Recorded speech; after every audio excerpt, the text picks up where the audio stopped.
আমার নবী যদি পেটে 2টা পাথর রাখতে পারে, আমার পেট তার চাইতে বেশি দামি না? আমার নবীর দাঁত যদি শহীদ হতে পারে, আমার দাঁত তার চাইতে বেশি দামি না? আমার নবীর গালে যদি চর মারা হতে পারে, আমার গাল তার চাইতে বেশি দামি না? আমার নবীর চেহারায় যদি থুতু মারা হতে পারে, আল্লাহর কসম আমার চেহারা তার চাইতে বেশি দামি না?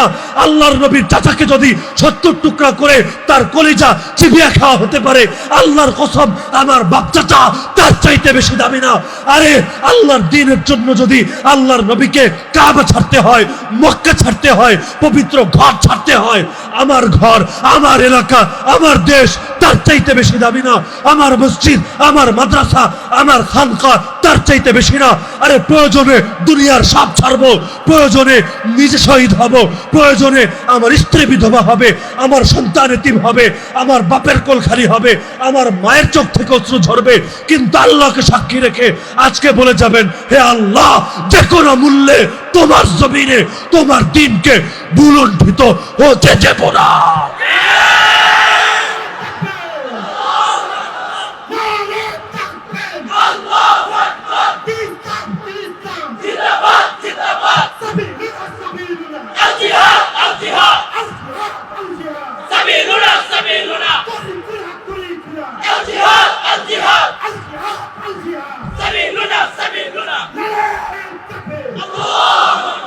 আমার আল্লাহ কোরআনকে হেফাজত করবেন কিয়ামত পর্যন্ত। কিভাবে করবেন? এই সিনাগুলো দিয়েই তো করবেন। আরে বলেন, কোথায় আল্লাহ হেফাজত করবেন? আমার আল্লাহ হেফাজতের মাধ্যম এই সিনাকে বানিয়েছেন। আরে নবী মুসার মতো আমার আল্লাহ কাঠের ফলকে লিখে কিতাব দেন নাই, অন্যান্য নবীদের মতো লিখিত আকারে কিতাব দেন নাই। আমার আল্লাহ জিবরিলকে পাঠিয়েছেন, গিয়ে পড়ে শুনিয়ে আসো। তিনি এসে শুনিয়েছেন মুহাম্মদুর রাসূলুল্লাহ সাল্লাল্লাহু আলাইহি ওয়াসাল্লামকে, তিনি পড়ে শুনিয়েছেন তার সাহাবীদেরকে, সিনা বে সিনা, এক বুক থেকে আরেক বুক, এক বুক থেকে আরেক বুক, এভাবে আস্তে আস্তে আমাদের পর্যন্ত এসেছে। যার কারণে আমাদের কোনো ইলম সনদ ছাড়া না, আমরা কোরআন শিখেছি, এটারও সূত্র আছে। আমরা কসম করে বলতে পারবো এই কোরআনই সেই কোরআন যা নবীর উপর নাজিল হয়েছিল। যে হাদিস পড়েছি, কসম করে বলতে পারবো এই হাদিসগুলোই সেই হাদিস যা নবীর মুখ থেকে উচ্চারিত হয়েছিল, যা নবীর কাজে কর্মে প্রতিফলিত হয়েছিল। কোনো কিছু আমরা বানাই না, কোনো কিছু আমরা সংযোজন করি না। আরে তারপরও সেই রবের কথা বলাই, সেই নবীর আদর্শ উপস্থাপন করাই যদি তোমাদের চোখে অপরাধ হয়, আরে তোমরা আমাদেরকে বলতে থাকো অপরাধী, তোমাদের বলায় কিছু আসে যায় না, তোমাদের বলাকে আমরা পরোয়া করি না। আমরা একজনের আযাবকেই পরোয়া করি, একজনের রাগকেই পরোয়া করি। তায়েফের ময়দানে আমার নবীকে মারতে মারতে রক্তাক্ত করে ফেলা হলো। আরে যেই নবীর রক্তের দাম গোটা জমিনের চাইতে বেশি, গোটা আসমানের চাইতে বেশি, সব কিছুর চাইতে বেশি, সেই নবীকে মারতে মারতে রক্তাক্ত করে ফেলা হলো। নবী আল্লাহকে বলে কি? আরে চিন্তা করেন, নবী আল্লাহকে কি বলে? আল্লাহুম্মা ইনলাম ইয়াকুন বিকা গাদাবুন আলাইয়া ফালা উবালি। হে আল্লাহ, আমার উপর যদি আপনার রাগ না থাকে, আমার উপর যদি আপনার অসন্তুষ্টি না থাকে, আমার কোনো পরোয়া নেই। কে মারলো, কে রক্তাক্ত করলো, কে হত্যা করলো, কে আমাকে তেড়ে আসলো, কে কবুল না করে জুলুম করলো, আল্লাহ কোনো কিছুরে আমি ভয় পাই না, কোনো কিছুরে আমি পরোয়া করি না। আমি শুধু ভয় পাই, না জানি তুমি রাগ করে বসো, আমি শুধু ভয় পাই, না জানি তুমি অসন্তুষ্ট হয়ে যাও। হে আল্লাহ, তোমার সন্তুষ্টির জন্যই তো সব করি। তুমি বলেছো বাল্লিগ মা উনজিলা ইলাইকা মির রাব্বিক, নবী তোমার উপর রবের পক্ষ থেকে যা কিছু নাজিল করা হয়েছে সব পৌঁছাবা, খবরদার কিছু গোপন করবা না। যদি না পৌঁছাও, আরে শুনে রাখো, সাবধান, তুমি তোমার রিসালাতের দায়িত্ব পালন করো নাই, নবী হিসাবে ব্যর্থ, রাসূল হিসাবে ব্যর্থ, আমি তোমাকে পাকড়াও করব। আর শুনো, পৌঁছাতে গেলে ভয় আছে। আরে কারে ভয় পাবো তুমি? আল্লাহু ইয়াসিমুকা মিনান নাস, আল্লাহ তোমাকে মানুষের হাত থেকে হেফাজত করবে। তারা হয়তো তোমাকে জানে মারতে পারবে, জানে ক্ষতি করতে পারবে, কিন্তু শুনে রাখো, তোমার আদর্শরে কোনোদিন মিটাতে পারবে না। দুনিয়াতে কত নবীর মাথায় করাত রেখে দেহকে 2 টুকরা করে ফেলা হয়েছে। কত নবীকে লোহার চিরুনি দিয়ে শরীরের গোশতকে হাড্ডি থেকে আলাদা করে ফেলা হয়েছে। আরে বেলালের মতো জুলুম কোনোদিন কল্পনা করতে পারবো না। হুবাইব, খাব্বাব, সুহাইব, সুমাইয়া রাদিয়াল্লাহু আনহুম ওয়া আন্না আজমাইন যে কোরবানির নজরানা পেশ করেছেন, বইয়ে পড়া সহজ, এরকম কেন? এর কাছাকাছি হালত আসলেই তো আর ইমান ঠিক থাকে না। এমনি তো ইসলামের সুদিনে লোকের অভাব থাকে না। যখন দুর্দিন পড়ে তখন বোঝা যায় কারা আসলেই ইসলামের জন্য সাহায্যকারী। ময়দান খালি হয়ে যায়, ময়দানের লোক খুঁজে পাওয়া যায় না। কেন? কারণ ইসলামের এখন ক্রাইসিস চলছে, ইসলামের এখন বিপদ চলছে। আরে ইসলাম এতটা কঠিন না, ইসলাম সহজ। আরে ইসলাম যখন এতই সহজ, নবীর গা থেকে রক্ত ঝরে কেন? ইসলাম যখন এতই সহজ, নবীর পেটে 2টা পাথর বাঁধে কেন? নবীর চাইতে সুন্দর দাওয়াত কে দিতে পারবে? নবীর চাইতে উত্তম ভাষায় কে বোঝাতে পারবে? নবীর চাইতে বেশি মকবুল দোয়া কে করতে পারবে? নবীর চাইতে উত্তম মেহনত কে করতে পারবে? নবীর চাইতে উত্তম কোরবানি কে পেশ করতে পারবে? তারপরও নবীরে কেন তায়েফে যাওয়া লাগে, বদরে যাওয়া লাগে, মক্কা ছাড়া লাগে? নবীকে কেন নিজের দেশের বাইরে বাইরে থাকা লাগে? এত কোরবানি কেন নবীর দেওয়া লাগে? নবীর চাইতে পাক্কা ঈমান তো আমাদের হয় নাই। আরে ইসলাম যদি এত সহজেই হতো, নবীর প্রিয় প্রিয় মানুষ যারা, তাদের পরিণতি তো এটা হতো না। কবি তো আর এমনি বলে বসে নাই, ইসলাম জিন্দা হতা হয় হর কারবালা কে বাদ। আরে কারবালায় তো বাধ্যতা মনে হয় ইসলামের পরাজয় হয়েছে, কিন্তু যাদের দেখার মতো চোখ আছে তারা জানে শহীদের রক্ত কখনো বৃথা যায় না। তারা জানে যেই মাটিতে শহীদের রক্ত ঝরে, 2 দিন আগে হোক আর 2 দিন পরে সেখান থেকে ইসলামের সুবাসিত ফুল ফোটে। কখনোই সুহাদার রক্ত ছাড়া ইসলামের ফুল ফোটে নাই। শাইখুল হাদিস আল্লামা আজুল হক রহমতুল্লাহ আলাইহি বলতেন, ইসলাম নামক বৃক্ষের গোড়ায় পানি নয় বরং রক্ত ঢালতে হয়। পানি তো কম ঢালা হয় নাই। অনেকের ধারণা শুধু নরম পন্থা দিয়ে ইসলাম চলে আসবে। আরে যে ইসলাম নরম পন্থা শিখিয়েছে, একই ইসলাম তো গরম পন্থাও শিখিয়েছে। আমাদেরকে কতভাবে বোঝানো হয়, কথা হুজুর বলেন কিন্তু একটা আস্তে আস্তে বললে হয়। এভাবে আওয়াজ চড়া করেন কেন? কিন্তু আমরা তো খুঁজে পাই না সেই হাদিসের ব্যাখ্যা। কি করব? কানা ইযা সাইদাল মিম্বার হাজ্জাল মিম্বারু হাজ্জা ওয়া আলা সাউতুহু।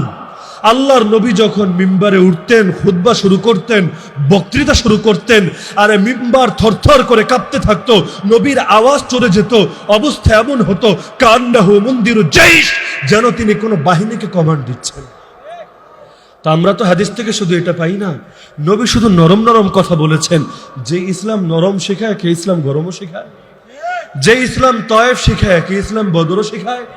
আপনি বলবেন না না হুজুর, ইসলাম থেকে খালি তয়েফ নেন, বদর বাদ দেন, এটা এই যুগে এক্সপায়ার ডেট হয়েছে। আমি বলবো ইসলামের এই বিধান এক্সপায়ার ডেট হয় নাই, আপনার দিনদারি এক্সপায়ার ডেট হয়েছে। আপনি ইসলাম থেকে বের হয়ে গেছে। গান্ধীবাদী ইসলাম আবার আছে নাকি কিছু? আজকাল যে ইসলামের কত ভার্সন আল্লাহ ভালো জানেন। লিবারেল ইসলাম, মডারেট ইসলাম, র্যান্ড ইসলাম, পশ্চিমা বান্ধব ইসলাম, কত রকম যে ইসলামের রূপ আছে। মানুষ পেরেশান হয়ে জিজ্ঞেস করে, হুজুর ইসলামের নামে এক একজন এক এক কথা বলে, আমরা যাবো কই?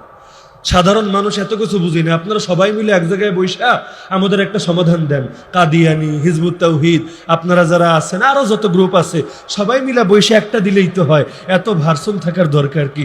আমি সহজ জবাব দেই, নবী যেই সময় দুনিয়াতে ছিল সেই সময় ভণ্ড নবী 2টা ছিল। আসল নবী একজন, ভণ্ড নবী কয়টা? আরে ভণ্ড নবী কয়টা? কয়গুণ বেশি? কয়গুণ বেশি? এখনো তো আলহামদুলিল্লাহ এই দেশে হকপন্থী ওলামায়ে কেরামের চাইতে আমার ধারণা বাতিলপন্থী, দিন বিক্রেতা, পাপী, জ্ঞান পাপী বেশি হয় নাই। কিন্তু আল্লাহর নবীর জামানাই হক নবী একজন, যার নাম মুহাম্মদুর রাসূলুল্লাহ সাল্লাল্লাহু আলাইহি ওয়াসাল্লাম। আর ভণ্ড নবী 2 জন, একজনের নাম মুসাইলিমা কাযযাব আর একজনের নাম আসওয়াদ আনসি। তো যাই হোক, যেটা বলছিলাম, ইসলামের নামে অনেক কিছু আসবে, ইসলামের উপর অনেক জুলুম আসবে, কিন্তু মন ভাঙা যাবে না। কারো বিপদ দেখেও পিছু হটা যাবে না। যদি আল্লাহর নবী তয়েফে মাইর খেয়ে পিছু হটতেন, ইসলাম পেতেন? আরে পেতেন নাকি? আর সবসময় যদি মজার মজার কথা বলে কাম হতো, একটাবার চিন্তা করেন, গোলাম আহমদ কাদিয়ানিকে যদি শুরুতেই দমিয়ে দেয়া হতো, আজকে আর আপনাদের এত সাধনা করা লাগতো না। সারা দেশে কোটি কোটি টাকা খরচ করে, এত এত প্রোগ্রাম করে, এত এত বুঝিয়ে বাংলাদেশেই দমাতে পারেন না, দুনিয়া তো পড়ে আছে। কিন্তু কাদিয়ানিরা যদি শুরুতেই থামিয়ে দেওয়া হতো, এত সাধনা করা লাগতো? আরে বলে না লাগতো? এটা বাতিলটাই কৌশল ঠিকই অবলম্বন করে, ওঠার আগেই থামিয়ে দাও, চিরতরে থামিয়ে দাও। ওদের থামানো আবার যেই সেই থামানো না, চিরতরেই শেষ করে দেয়, অঙ্কুরেও বিনাশ করে দাও, যাতে করে ময়দানে আমাদের কোনো মোকাবেল না থাকে। এর সবচাইতে প্রকৃষ্ট উদাহরণ হলো ফেরাউন। মুসা আলাইহিস সালাম দুনিয়াতে আসেনি, তার আগেই বলে দিয়েছে ওরা জবাই করা লাগবে। কেমনে জবাই করবে, এখনো তো চিনিই না কার ঘরে আসবে। তো ঠিক আছে, নিরপরাধ যত ছেলে সন্তান এই বছর জন্ম নিবে সবগুলোরা জবাই করবা। অপরাধ কি? ফেরাউন না অনেক ভালো শাসক, কত ভালো, কোরআনে তার কথা আছে। সে তার জাতিকে বলছে ওয়াকালা ফিরাউন যারুনি আকতুল মুসা ওয়ালিয়াদু রাব্বাহ। নেতাজি ফেরাউন বলল আমারে ছাইরা দাও, আমি মুসারে হত্যা কইরা ফেলাবো। মুসা তার রবরে ডাকতে থাকুক, দেখা যাক ওর রব ওরে আমার হাত থেকে বাঁচাতে পারে কিনা। কেন রে ফেরাউন, মারবি কেন মুসারে? ইন্নী আখাফু আন ইউবাদদিলা দীনাকুম আও আন ইউযহিরা ফিল আরদিল ফাসাদ। দরদি নেতা ফেরাউন বলে আমার বড় ভয় হয় মুসা তোমাদের আদর্শকে বদলে দেবে, 1000 বছরের সভ্যতা সংস্কৃতি বদলে দেবে। দেয় না বদলে? আরে দেয় না? চট্টগ্রামে আগুন লেগে মানুষ পড়ে 1000 বছরের সংস্কৃতির নামে শাহবাগে মোমবাতি জ্বালিয়ে শোক পালন করে। দেশের মানুষ বন্যার পানিতে ভেসে যায়, লাখ লাখ মানুষ না খেয়ে কষ্টে দিনাতিপাত করে, আর তারা সেখানে একটা মানববন্ধনার র্যালি করে দায় সারে। আর হুজুরদের নিয়ে ভয়েই দেখেছো হুজুররা রিয়া করে, হুজুররা লৌকিকতা করে, কোটি কোটি টাকা হুজুররা কেন দিবে, আমরা দিতে পারলাম না। আচ্ছা দিয়েছে, এটা আবার মিডিয়ায় দেখানো লাগে, লোকে আমাদের নিয়ে খারাপ মন্তব্য করে, আমাদের কষ্ট লাগে না? আরে বলে কিনা আজকাল এগুলো, বলে কিনা? হুজুররা টাকা দিচ্ছে, এতে কোনো মিডিয়া তো প্রমোট দেয়ই না, যত মেইন স্ট্রিম মিডিয়া আছে প্রমোট তো দেয়ই না। আরো এটা নিয়ে বড় কষ্ট, হুজুররা কেন দিবে, এটারে কিভাবে ধামাচাপা দেওয়া যায়। আমাদের ময়দানগুলোতে লক্ষ লোক আসলেও মিডিয়া দেখবেন এমন একটা ছবি তুলেছে, দেখা যাবে 5 জন সামনে দাঁড়িয়ে আছে, আর ওরা 12টা দাঁড়িয়ে থাকলে এমন ভাবে ছবি তুলবে হাজার হাজার লোকের সমাগম, জায়গা দেওয়া যায়নি। তো ফেরাউনের মতো দরদ। আমার ভয় হচ্ছে মুসা তোমাদের আদর্শরে বদলে দিবে, সভ্যতা পরিবর্তন করে দিবে, সংস্কৃতি চেঞ্জ করে দিবে, ঐতিহ্য পাল্টে দিবে। আইয়ুযহিরা ফিল আরদিল ফাসাদ, ফেরাউনের দ্বিতীয় পয়েন্ট একটু খেয়াল করেন, যোগের সাথে মিলান। অথবা হে আমার জাতি, আমি একজন দরদি শাসক হিসাবে আমার ভয় হয় মুসা জমিনে জঙ্গিবাদ ছড়াবে। ফাসাদের অনুবাদ কি করবেন? নৈরাজ্য, বিশৃঙ্খলা, উগ্রবাদ, জঙ্গিবাদ, এগুলোই তো। আমার ভয় হয় মুসা জমিনে জঙ্গিবাদ ছড়াবে। এ কারণে একজন আদর্শী সুশাসক হিসাবে আমার কর্তব্য হলো মুসা দুনিয়াতে আসার আগেই সাইজ করে ফেলা। এর জন্য যদি আরো লক্ষ নিরপরাধ শিশুকে মারতে হয় কোনো বিষয় না, কারণ মুসাদের দুনিয়াতে বেঁচে থাকার অধিকার নাই, বেঁচে থাকবে একমাত্র ফেরাউনরা। কিন্তু আমার আল্লাহর ফয়সালা ভিন্ন, ফেরাউনও বাঁচবে না, নমরুদও বাঁচবে না, বেঁচে থাকবে আমার আল্লাহর প্রকৃত বান্দারা, বেঁচে থাকবে ইনশাআল্লাহ হকপন্থী ওলামায়ে কেরাম, বেঁচে থাকবে ইনশাআল্লাহ হাফেজ সাহেবরা। আজকে যাদেরকে দমিয়ে রাখতে চাচ্ছ ইনশাআল্লাহ বেঁচে থাকবে তারা। ইসলামের উপর বড় ঝড় বহুত এসেছে, তাতারিরা এসে, মঙ্গোলীয়রা এসে, চেঙ্গিস খান আর হালাকু খানের বাহিনী এসে কোটি কোটি মানুষকে মেরে এমন অবস্থা করেছে, লোকজন বলতে শুরু করেছে আল ইসলাম লাম এখন আরো বেশি দেদীপ্যমান হয়ে দুনিয়াতে ছড়িয়ে আছে। যে জামানায় কাফেররা সুপার পাওয়ার, একদিক থেকে আমেরিকা সুপার পাওয়ার, অর্থনৈতিক দিক থেকে চীন সুপার পাওয়ার, আঞ্চলিক ক্ষেত্রে ভারত সুপার পাওয়ার, সেই সময়ও মোল্লারা বুক উঁচু করে ওদের সামনে পায়ের উপর পা তুলে বসে আমরা কারা এর পরিচয় দেখিয়ে দিচ্ছে। সম্বল আমাদের একটাই, আল্লাহর উপর ভরসা। সম্বল আমাদের একটাই, শক্তির উৎস আমাদের একটাই, আমাদের ভুল বোঝার কোনো কারণ নাই। আরে আমরা তো তোমাদেরই কল্যাণকামী। আরে নবী যাদেরকে জাহান্নাম থেকে বাঁচানোর জন্য তাদের দুয়ারে গিয়েছিল, তারাই পাথর ছুঁড়েছিল, তারাই রক্ত ঝরিয়েছিল, তারাই গলায় চাদর পেঁচিয়ে শ্বাসরুদ্ধ করে হত্যা করার চেষ্টা করেছিল, তারাই ঘরকে ঘেরাও করেছিল জবাই করবে বলে। আরে তারাই পেছনে লোক লাগিয়ে দিয়েছিল 100 উটের প্রলোভন দেখিয়ে। আর অপরাধ কি? তোমাকে জাহান্নাম থেকে বাঁচাতে চায়। অপরাধ কি? নিজের খেয়ে নিজের পরে তোমাকে জান্নাতের পথ দেখাতে চায়। আজকের আলেমদের অপরাধ কি? কেন আমাদের উপরে এত ক্ষুব্ধ? কেন নাস্তিকদের সঙ্গে এত সখ্যতা? কেন হিন্দুত্ববাদীদের সঙ্গে এত সখ্যতা? কেন যারা এই অঞ্চলে সুশাসন না কুশাসন কায়েম করতে চায় তাদের সঙ্গে এত মহাব্বত? আরে গণতন্ত্র আর সমাজতন্ত্র দুই মেরুর দুই জিনিস। তোমরা এখানে এসে সমাজতন্ত্রকে ভাই বানিয়ে মিলে যেতে পারো, কিন্তু অ্যালার্জি শুধু এক জায়গায়, চুলকানি শুধু এক জায়গায়। আলেমদের করতে দেওয়া যাবে না, হকের কণ্ঠগুলোকে দমিয়ে দিতে হবে। আরে কেন তোমরা জানো না? আরে লিখে রাখো, আমরা বলছি, কল্যাণকামী হয়ে বলছি। আরে যদি আমাদেরকে দমিয়ে দাও তোমরা ইসলামকে দমাতে পারবা না, উপরন্তু আমাদেরকে যদি দমিয়ে দাও তোমরাও বাঁচতে পারবা না। আমার আল্লাহর পাকড়াও কাউকে ছাড়বে না। দুনিয়ার মানুষ ক্ষমা করতে পারে, কিন্তু আমার আল্লাহর নীতি হলো তিনি ছাড় দেন তবে ছেড়ে দেন না। সর্বশেষ হাদিস বলে শেষ করছি, ইন্নাল্লাহা লা ইউমলি লিয-যালিম হাত্তা ইযা আখাযাহু লাম ইউফলিতহু। নিশ্চয়ই আল্লাহ জালেমকে ঢিল দেন, তবে যেদিন ধরেন সেদিন আর ছাড়েন না। তো ঢিলকে ছাড়কে ছেড়ে দেওয়া ভাববেন না, প্রতিটা জিনিস লিখে রাখা হচ্ছে। মা লিহাদাল কিতাব লা ইউগাদিরু সাগীরাতান ওয়ালা কাবীরা ইল্লা আহসাহা। কিয়ামতের দিন পেরেশান হয়ে বলবেন এটা কেমন আমলনামা, ছোট গুনাহ বড় গুনাহ একটাও দেখি বাকি রাখে নাই। তো সব কুছ ইয়াদ রাখা যায়গা। প্রতিটা আঘাত আল্লাহ লিখে রাখবেন, প্রতিটা কটূক্তি আল্লাহ লিখে রাখবেন, প্রতিটা নিপীড়ন আমার আল্লাহ লিখে রাখবেন।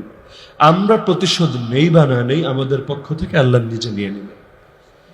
মনে নাই রাসূলের দাদার কথা, আব্রাহার বাহিনী এসেছিল কাবাকে গুড়িয়ে দিবে বলে, তার উটকেও দখল করে নিয়েছিল। আব্রাহার কাছে গিয়ে কি বলেছিলেন, আমার উটগুলোরে ছেড়ে দাও। আব্রাহা বলে, ওরে বেটা পাগল, তোদের দেশ ধ্বংস করে দিব, তোদের কাবা শরীফে বরবাদ করে দিব। তুই কেমন কাবার খাদেম হলি, কাবা নিয়ে তোর পেরেশানি নেই, তুই উট নিয়ে পেরেশান। জবাব কি দিয়েছিলেন, আনা সাহিবুল ইবিল আনা রাব্বুল ইবিল ওয়ালিল বাইতি রাব্বুন ইয়াহমি। আরে আমি তো উটের মালিক, এই ঘরটারও একজন মালিক আছে যিনি এই ঘরকে হেফাজত করবে। সুতরাং আমরাও তোমাদেরকে বলে দিতে চাই, যিনি ইসলাম নাজিল করেছেন তিনি ইসলামকে হেফাজত করবেন, যিনি কোরআন নাজিল করেছেন তিনি কোরআনকে হেফাজত করবেন, যিনি কোরআন হেফাজতের জন্য এই সিরাগুলোকে কবুল করেছেন তিনি এই মানুষগুলোকে হেফাজত করবেন।